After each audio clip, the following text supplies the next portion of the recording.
The ship called UST Daedalus was a quiet home in the middle of empty space. Its long metal halls were lit by a soft blue light. The low hum of the engines was a sound you felt in your bones, a constant reminder you were far from any world. For the crew, this hum was as normal as silence. In the ship's mess hall, a young man named Jin sat by himself. He was looking at a small, flat computer in his hands. Pictures of a red, rocky planet glowed on its screen. The planet's name was Samsara. It was their destination. Jin was a scientist. His job was to study alien life in rocks. He was not a big man. He looked thin next to most of the other people on the ship. His black hair was neat and his eyes were focused on his work. The mess hall door slid open with a quiet hiss. A very large man walked in. His name was Tai. He was not human. His skin had a slight green-gray color like stone. He was tall and very wide with thick arms and a broad chest. When he walked, the floor seemed to shake a little. Tai got his food from the wall and then walked over to Jin's table. He put his tray down hard. The bang made the table shake. Jin's cup of water wobbled and a little bit spilled. Tai laughed, a low, rumbling sound. "Still looking at the dirt, little human?" he said. His voice was deep. "You should stop reading and come to the exercise room.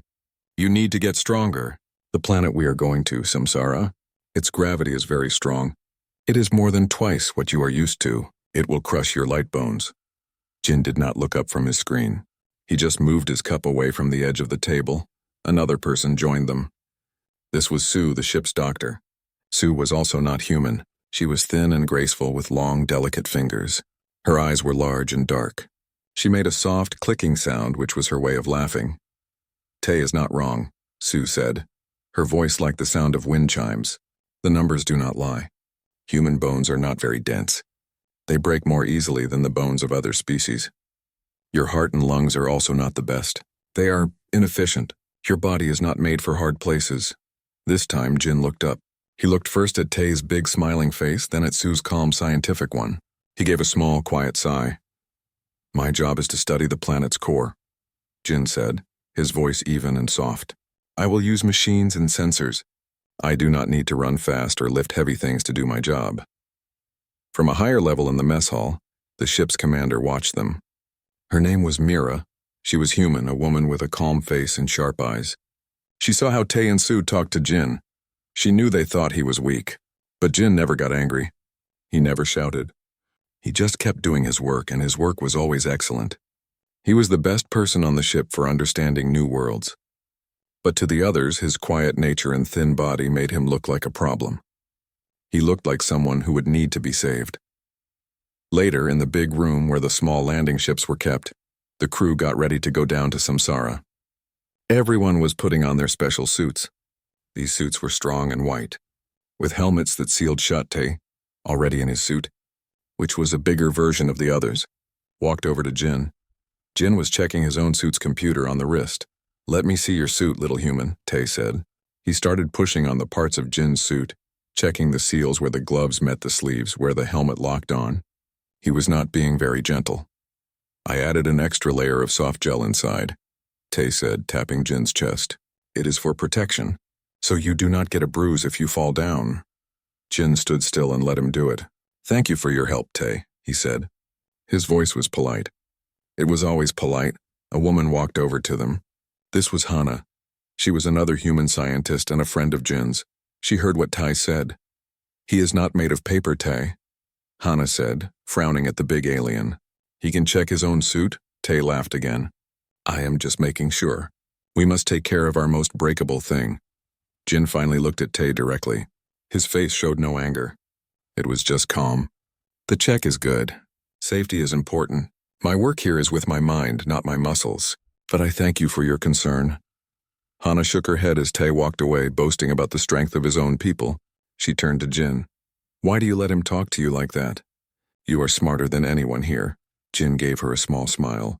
"His words are just air, Hana. They do not change my work. They do not change the facts. Let him have his fun. It is easier." The warning alarm sounded. A loud voice echoed in the hangar. "All personnel to Landing Shuttle 1. Prepare for descent to planetary surface. I repeat, all personnel to the shuttle." The crew started walking towards the small, tough-looking ship in the middle of the room. Jin picked up his case of tools. It was a heavy case full of metal drills and sensors. He lifted it, but it was clearly heavy for him. His arms trembled a little. Tay saw this and walked back. He took the case from Jin's hand with one of his own big hands. He held it like it was nothing. "I will carry this for you," Tay said. "You will need all your energy just to walk on this new world." Jin nodded. "Okay, thank you." As they walked to the shuttle, Jin looked at the view screen on the wall. It showed the planet Samsara. It was a giant red ball filling the screen. It looked heavy. It looked hard. It did not look like a friendly place. He followed Tay and the others into the shuttle. The door closed behind him with a solid metal sound. He sat down in his seat and fastened the belts. The engines of the small ship began to roar. The shuttle moved away from the big Daedalus and started to fly down towards the red planet. Jin closed his eyes for a moment. He was not scared of the planet. He was interested in it. He was going to learn its secrets. He thought about what Tai and Sue had said, about his fragile bones, his inefficient heart. He knew they were not entirely wrong. On paper, his body was weak. But a human is more than just paper. A human is also will, and will does not have a number. The shuttle started to shake as it entered the planet's air. The ride down was going to be rough. For everyone. The ride down to Samsara was not smooth. The small shuttle shook and rattled. It felt like a giant was shaking a metal box. A loud roaring sound came from outside as the ship pushed through the planet's air. Everyone was strapped tightly into their seats. The strong gravity of the planet was already pulling at them, even before they landed. Jin felt the pull deep in his body. It was a heavy, uncomfortable feeling. It was hard to breathe, like a big, invisible animal was sitting on his chest. He looked across the shuttle. Tay was also feeling the strain. The big alien's face was tight, his strong hands gripping the arms of his seat. But he was handling it better than Jin. Sue the doctor was monitoring everyone's health on a small screen. Her large eyes blinked slowly. The high gravity was a problem for her thin body too, but her species had very strong bones. The shuttle pilot's voice came over the speaker, tight with effort. "Brace for landing. It's going to be hard." A moment later, the shuttle hit the ground. The impact was jarring. Metal groaned. For a second, Jin felt his stomach jump into his throat. Then everything was still, except for the sound of the engines powering down. The red light above the door turned green. "We are down," the pilot said. "Atmosphere is breathable but thin. Gravity is 2.4 G. Move slowly. Be careful." The crew unbuckled their belts. Jin stood up and the full weight of the planet fell on him. It was unbelievable. It felt like he was wearing a suit made of heavy lead. Just lifting his foot to take a step was a huge effort. His legs trembled. Each breath was a shallow gasp. He could hear his own heart pounding in his ears, working much too hard. Tay stood up more easily. He grunted, adjusting to the weight. He saw Jin struggling. A look of satisfaction crossed his face. "See?" Tay said, his voice a low rumble. "I told you. This place is for the strong." He walked over to Jin, his own movement slower than on the ship but still powerful. "Come on, little human. We cannot stay in here all day." Tay put a massive hand under Jin's arm and practically lifted him towards the shuttle's door. The ramp lowered with a hiss, revealing the landscape of Samsara. The world outside was a rusty red color. The sky was a pale orange. Sharp rocky hills rose in the distance. The ground was covered in fine red dust and chunks of dark rock. There was no sign of life, no plants, no water. It was a dead, heavy world. One by one, the crew stepped onto the planet. Everyone moved with slow, deliberate care. Commander Mira was the last to leave the shuttle. She took a slow look around, her face serious behind her helmet's clear faceplate. "All right, everyone." Mira's voice came through the speakers in their helmets. "We have a job to do. Team 1 with Tay set up a security circle. Check for any movement. Team 2 with Hana and Jin start deploying the sensor probes. I want to know what is under our feet. Move carefully. Conserve your energy." Jin's task was to plant small seismic sensors into the ground. These sensors would listen to the planet's heartbeat, the rumblings deep below. He carried a small, powerful drill to make holes for them. In normal gravity, it was a simple job. Here, it was like trying to work while carrying another person on his back. He walked, step by heavy step, to the first location on his map. The drill felt like it weighed 100 pounds. He set it on the ground, his arms shaking with the effort. He pressed the button. The drill whirred to life and started chewing into the hard rock. The vibration ran up his arms, making his bones ache. From 20 meters away, Tay watched him. The security team was placing small, blinking lights in a circle around the landing site. Tay finished his work quickly and stood with his arms crossed, a silent statue of strength, observing Jin's struggle. "Look at him," Tay said to Sue, who was taking air and soil samples nearby. "He can barely hold the tool. How can he help us here? He is a burden." Sue looked up from her work. "His body is operating at 180% of its normal capacity just to stand," she said, her voice clinical. "His heart rate is dangerously high. My medical advice is that he should be back on the shuttle resting. He is a high risk for cardiac failure." They were not using a private channel. Jin heard every word through his helmet. He kept his head down, focusing on the drill. He finally made a hole deep enough. He switched off the drill, the sudden silence feeling loud. He picked up one of the sensor probes, a metal rod about the length of his arm. He tried to push it into the hole. His thin arms lacked the strength. He had to put his whole body weight into it, leaning on it until it slid down into the rock. He stood there for a moment, breathing hard. The air inside his helmet felt hot and used up. He looked over at Hana, who was also working slowly but with more success. She gave him a small, encouraging wave. He nodded back. He moved to the second location. This one was farther from the shuttle, near a large outcropping of jagged black rock. Each step was a battle. The red dust puffed up around his boots. He felt a sharp pain in his lower back from the constant strain. He was so focused on putting one foot in front of the other that he didn't notice the quiet at first. The constant low hum of the planet was gone. Tay noticed it first. His head snapped up. His species had better hearing than humans. "Stop," he said, his voice sharp over the comms. "Everyone be quiet." The work stopped. The only sound was the whisper of the wind over the rocks. Then a low rumble started. It was not a sound you heard with your ears, but one you felt in your feet. The ground beneath them began to vibrate. Small pebbles on the ground started to jump and dance. "Quake!" shouted Mira. "Brace yourselves!" But this was different from a simple earthquake. The ground in front of Jin, about 50 feet away, cracked open. A fissure ripped through the red rock, dust pouring into the new hole. And from that hole something climbed out. It was a creature made of the planet itself.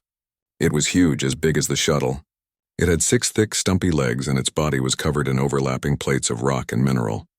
It had no visible eyes, just a front end that was a mass of grinding stone teeth. It was a predator, perfectly built for a world of crushing gravity. For a moment it was still, as if sensing the air. Then it moved. It was unbelievably fast for its size and the high gravity. It turned towards the closest source of movement and vibration. It turned towards Jin. "Open fire!" Mira yelled. Bright bolts of plasma energy shot from the crew's weapons. They hit the creature's stony hide and exploded harmlessly, leaving only black smudges. Tay fired a heavy rifle, the blast loud in the thin air.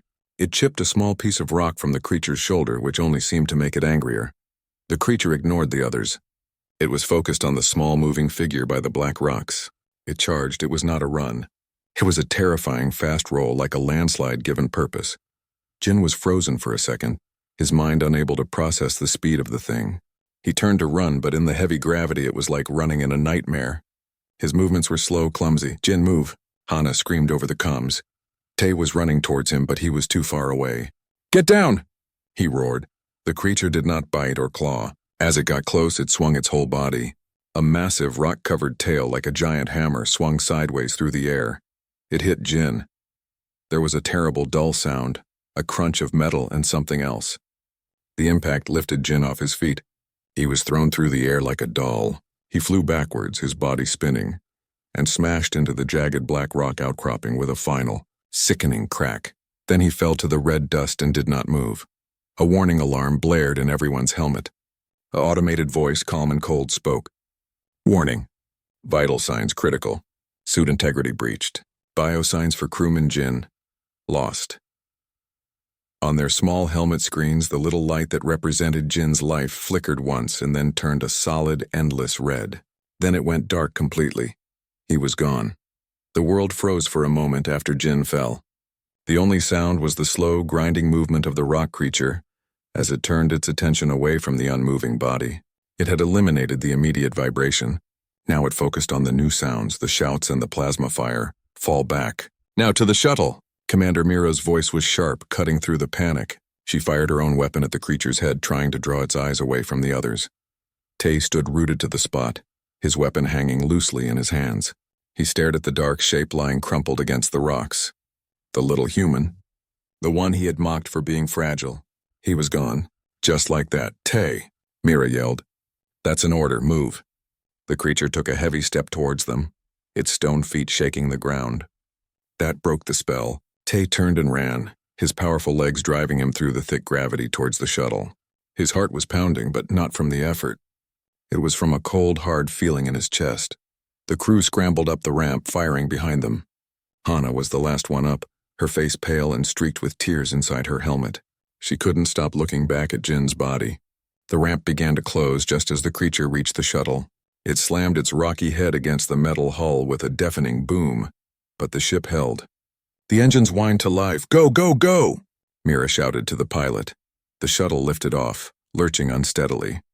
The creature roared, a sound like boulders grinding together, and swiped at the rising ship, missing by inches. Soon they were climbing, leaving the red planet and its monster behind. The ride back to the Daedalus was completely silent. No one spoke. The only sound was Hana's quiet, choked sobs. Back on the big ship, in the bright light of the hangar bay, the reality set in. They took off their helmets. Their faces were grim. Tay walked over to a wall and slammed his fist into it. The metal dented under the blow. I told him. Tay muttered, his voice thick with anger and shame. I told him his bones were like glass. He looked at his own big, powerful hand. I should have been faster. I should have been standing next to him. Sue, the doctor, was already at a computer terminal, her long fingers flying over the screen. The data is conclusive, she said, her voice empty of any feeling. The impact force was far beyond human tolerance. The suit's biomonitor recorded multiple catastrophic injuries the moment he hit the rock. There was no pain. It was instantaneous. She looked up at Mira. Crewman Jin's death was confirmed at 14:32 ship time. Mira closed her eyes. She took a slow, deep breath. When she opened them, they were the eyes of a commander again. Log it, she said, her voice steady but quiet. Dr. Jin, killed in action. Body unrecoverable due to extreme hostiles. The words hung in the air. Unrecoverable. They had left him there. A few hours later, they held a memorial service in the ship's common room. Almost everyone came. People stood and said nice things about Jin. They talked about how smart he was, how he always helped others with their work. No one mentioned that they thought he was weak. It felt wrong to say it now. Tay did not speak. He stood at the back, his arms crossed, looking at the floor. He remembered the sound of Jin's body hitting the rock. He remembered the way Jin never fought back against the teasing. He just took it. Tay had thought it was because Jin was weak. Now he wondered if it was because Jin was strong in a way Tay did not understand. Hana spoke. Her voice trembled. Jin was the best of us, she said.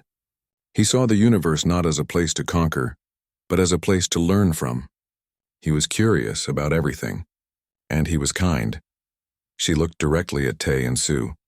He never thought he was better than anyone else. After the service, the crew went back to their jobs. The ship felt different. It felt emptier. The mission to Samsara was put on hold. Commander Mira started planning a new, very dangerous mission, a return trip to get Jin's body. It would be a recovery mission, not a rescue. They all believed that. They would have to go down with heavier weapons, maybe even bomb the area from orbit first. It was a huge risk for a body. 2 days passed. Hana was in the science lab. She could not sleep. She was looking at the data they had managed to collect from the planet before the attack. It was not much. Mostly just the initial readings from the one sensor Jin had planted before he died. The sensor was still sending a signal. It was a simple, repeating beep. A status signal.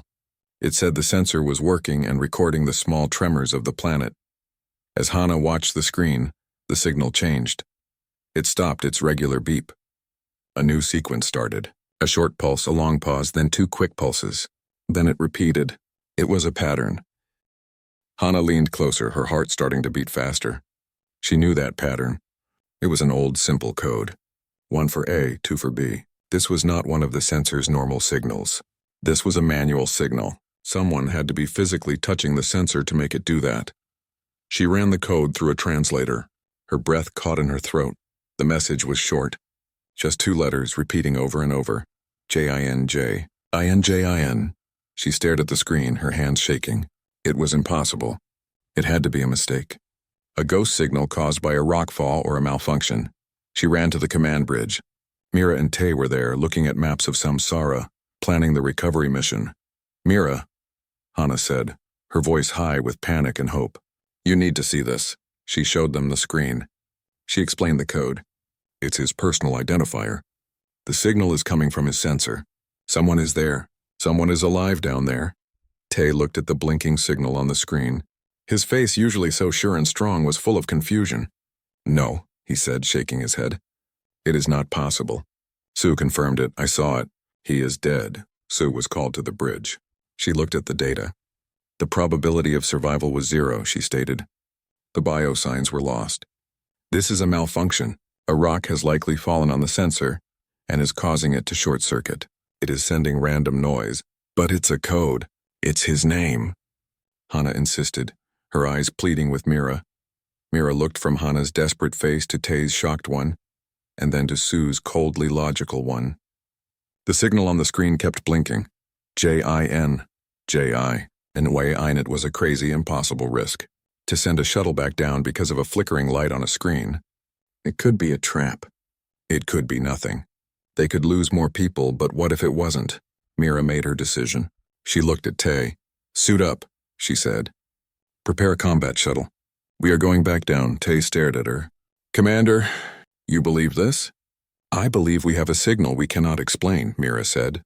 "And we do not leave our people behind if there is even the smallest chance. Now move." As Tay turned to go, his mind was a storm. He remembered calling Jin fragile. He remembered the sound of the impact. If Jin was alive, what did that mean? What kind of creature could survive that? He felt a new feeling, one he had never felt towards a human before. It wasn't pity. It was a slow dawning fear, and something like respect. The combat shuttle fell toward Samsara like a stone. This time there was no talking. The only sounds were the roar of the engines and the clanking of heavy weapons being checked. Tay sat with a massive plasma cannon across his knees. His face was a hard mask. He did not understand the hope that had brought them back. He only knew the image of Jin's broken body. He was sure they were flying down to see a corpse. Next to him, Hana held a medical kit tightly. Her knuckles were white. She believed. She had to believe. The signal was real. The shuttle landed with a jarring thud in the same spot as before. The red dust settled around them. The world was silent and still. "Stay sharp," Mira's voice came over the comms. "Tay, you take point." "Hana, stay behind me. Sue, monitor for any life signs." The ramp lowered. They stepped out into the heavy air, weapons raised. Their eyes scanned the rusty landscape. They saw the black rock outcropping where Jin had fallen. They moved towards it slowly, carefully. They found the creature first. It was lying on its side, a mountain of dead stone. It was not just dead. It was destroyed. A large hole was torn in its rocky underbelly. It was not a clean hole from an explosion. It looked like something had been ripped open from the inside. The edges were jagged and sharp. Dark, dried fluid stained the red dust around it. Tay stopped, his weapon lowering slightly. He had seen this creature take direct hits from plasma fire without a scratch. What could have done this? Sue scanned the body with her device. Life signs are 0. Cause of death. Massive internal trauma. The damage is precise. It looks like its main nerve cluster was targeted and destroyed. By what? Mira asked, her voice tense. "I do not know," Sue replied, her large eyes wide with confusion. "There are no other large life forms reading in the area." Then, from behind the massive corpse, there was a small movement. A figure stepped out from the shadow of the dead creature. It was Jin. He was leaning heavily against the stone leg of the beast. His white suit was torn and covered in dark red dust and patches of dried brown blood. His helmet was off, lost somewhere. His face was thin and pale, covered in cuts and bruises. One of his arms was bent at a wrong angle, tied against his chest with strips of wiring torn from his own suit. He looked like a ghost. A broken ghost, but his eyes were open. They were sunken and shadowed, but they were clear. They held a sharp, focused light. They looked at the rescue team, at their shocked faces, and a faint, pained smile touched his lips. Hana gasped. "Jin!" Sue was the first to move, her medical training taking over. She rushed to him, her scanner whirring. The readings made no sense to her. They flashed red and yellow with warnings. Multiple compound fractures, severe internal bleeding, significant blood loss, traumatic brain swelling, advanced dehydration, she listed, her voice rising with each finding. Your body should be in complete shutdown. You should be in a coma. You should be dead. Jin's smile was weak. Human body has a high pain threshold, he whispered, his voice rough and dry. And our survival instinct is not a switch. It is a dial. We can turn it all the way up. Tay just stood there, his mouth open. The huge plasma cannon hung forgotten in his hand. He looked from the dead monster to the broken man. His mind could not put the two things together. You killed it? He finally asked, his voice full of disbelief. Jin nodded slowly, a movement that clearly cost him great effort. He pointed a trembling finger at the creature's ripped-open belly. Mining laser, from my toolkit, set to focused cut. Its hide was thick, but the joints were softer. I waited until it slept. He told the story in short, ragged sentences, how he had woken up in blinding pain, how the suit's emergency medkit had injected him with drugs to keep him awake, to stop the worst of the bleeding, how he had seen the creature return to its lair, the fissure it had come from. He had not run. He could not run. Instead, he had crawled. For 2 days he had crawled through the red dust following the creature. He used his own broken body as bait, making small noises to draw it out, then hiding. He learned its patterns. He saw where the stone plates on its belly did not fully connect. He had used the last power in his mining laser, not to blast, but to cut. A slow, careful, painful cut while the beast slept. Then he had used a long, sharp piece of rock as a lever. He had pried the opening wider, reaching inside to the soft, vital parts. It was not about strength, Jin breathed, looking directly at Tay. It was about patience and anger. Tay took a step forward. He was a giant looking down at a broken thing, but for the first time he did not see someone fragile. He saw something unbreakable. He saw the dead giant he had failed to kill, and the small man who had killed it with a tool and a rock. We called you fragile, Tay said, the words feeling like ash in his mouth. Jin met his gaze. The fire in his eyes was clear now. Fragile things break and are gone. We adapt, we endure. And when we have nothing left, he paused, taking a painful breath, we get angry. Sue finished, giving Jin a shot for the pain and something to help his body. She was still shaking her head. Your biology. It should not allow this. The will to live should not be able to overcome physics. Human history is written in hardship. Jin whispered as Hana put a new helmet over his head to give him clean air. Ice ages, predators, our own mistakes, our fragility is what forced us to become smart, to become stubborn. It is our greatest weakness.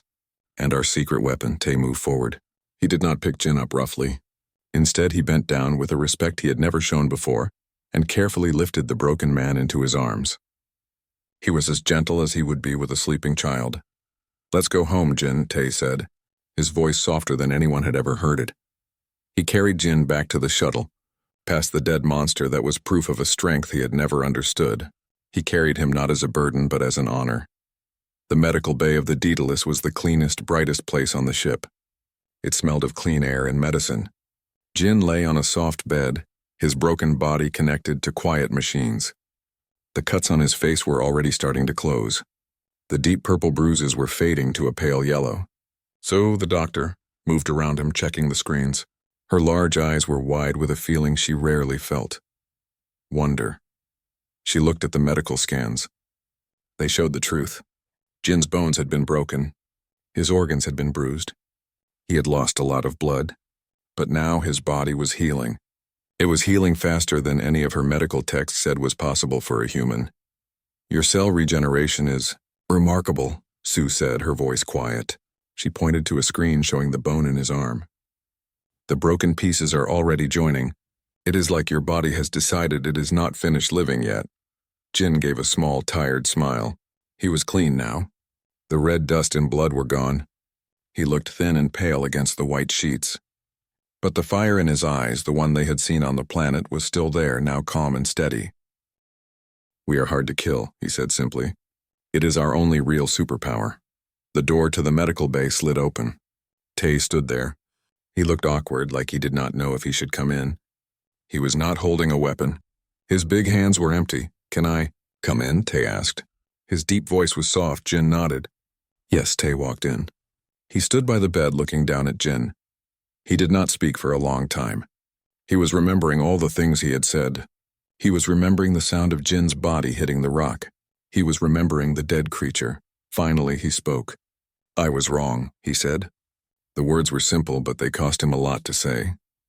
"We all were. We measured strength by how much you can lift, by how thick your skin is. We never measured it by this." He gestured at Jin, at his healing body. "By will." Jin looked at him. There was no anger in his face. "You were not completely wrong, Tay. My bones are less dense than yours. My body is easier to damage. On paper, I am fragile. The difference is what happens after." "What happens after?" Tay asked. "We refuse to accept it," Jin said. "When a human is broken, we do not think I am broken. We think this is a new problem to solve. How do I stop the bleeding? How do I find water? How do I kill the thing that tried to kill me? We turn our pain into a tool. We use our fear as fuel." Tay thought about his own people. They were strong. If one of them was hurt that badly, they would lie down and wait for help, or they would die. They would not crawl for 2 days to hunt the thing that hurt them. The idea was crazy. It was impossible, but Jin had done it. "The creature," Tay said. "How did you not give up?" Jin's eyes got a distant look. "On my first day at the academy, an old teacher told us something. He said the universe will try to kill you. It is not personal. It is just physics. Your job is to be more stubborn than the universe. On Samsara, the universe tried to kill me, so I had to be more stubborn." Down in the mess hall, the mood was different. The crew was eating, but they were talking in low, serious voices. They were not talking about Jin as the fragile human anymore. They were talking about the man who would not die. Hana sat with a group of engineers. She was telling them about the signal, about finding him. "He was leaning against that thing like it was a chair," she said, her voice full of pride. "He looked at us like we were late for a meeting." Someone laughed, but it was a laugh of respect, not mockery. The story spread through the ship. It moved from crew member to crew member. It was told in the engine room, in the gardens, in the sleeping quarters. The story of the small human, the broken bones, and the dead giant. The story of the will that was stronger than gravity. A few days later, Jin was able to walk. He used a small stick to help him. He walked slowly through the ship's main hallway. People saw him coming. They did not look away or whisper anymore. They looked at him directly. They nodded to him. Some of them even smiled. A young alien from the engineering crew, a species known for its strong exoskeleton, stopped him. "Dr. Jin?" he said, his voice nervous. I just wanted to say, it is an honor to serve with you, sir." Jin was surprised. He just nodded. "Thank you. The honor is mine." He continued his walk to the command bridge. Mira was there, looking at a star map. She turned when she heard his stick tapping on the floor. "You should be resting," she said, but she was smiling. "I am tired of resting," Jin said. He looked out the big window at the front of the bridge. Stars flew past them as the ship moved at great speed. Samsara was far behind them, just a bad memory. "The report from High Command is in," Mira said. "They are calling it the Samsara incident. They are updating all the training manuals for deep space exploration. They are adding a new chapter. It is about human resilience." Jin looked at the stars. "They will get it wrong," he said quietly. "What do you mean?" "They will try to measure it," Jin explained. "They will try to put a number on our pain tolerance, on our adrenaline. They will make charts and graphs. But they will miss the point." "And what is the point?" Mira asked. "The point is that it is not a number," Jin said. "It is a choice. Every second, for 2 days, I had to choose. Do I close my eyes and let it end? Or do I take one more breath? Do I crawl 1 more centimeter? I chose again and again to keep going. That is not biology. That is spirit." Mira looked at him. She saw the slight man with the walking stick, and she saw the warrior who had refused to die. She understood. Later, Tay found Jin in the ship's garden, sitting quietly and looking at the earth plants growing there. "I have a question," Tay said, sitting down on a bench nearby. The bench creaked under his weight. "Yes? On the planet? You said you used your anger. What were you angry at?" Jin was quiet for a moment. He watched a small green leaf moving in the air from the garden's fans. I was not angry at the creature, he said finally. It was just an animal. I was not even angry at you for your words. He looked at Tay. I was angry at the idea. The idea that I was just a fragile thing that could be thrown away. I was angry at the universe for thinking it could win. So I had to prove it wrong. Tay nodded slowly. He finally understood. The mockery had not made Jin weak. It had given him a reason to be strong. A reason to show them all what strong really meant. The Daedalus flew on. On the ship and on other ships that heard the story, the word fragile was never used the same way again for a human. It became a word of respect. If someone said he is fragile, they did not mean he was weak. They meant be careful. He is the most dangerous kind of person, the kind who will not die. They had mocked the human for being fragile, and he had taught them the true meaning of strength.